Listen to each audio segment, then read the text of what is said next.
আসসালামু আলাইকুম, আমি সেন্তি সিদ্দিকা রোমা কিচেন থেকে বলছি। আজকে আপনাদেরকে একটা রেসিপি দেখাচ্ছি।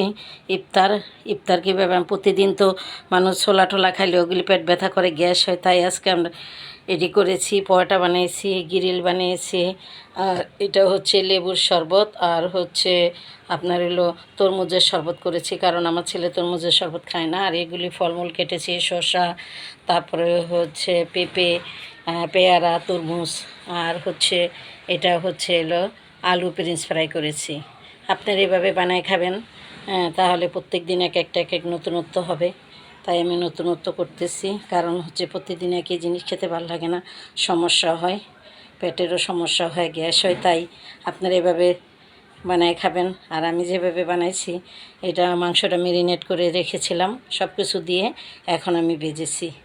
তা যদি আপনাদের ভালো লাগে, লাইক কমেন্ট শেয়ার করবেন। আসসালামু আলাইকুম ওয়া রাহমাতুল্লাহি ওয়া বারাকাতুহু।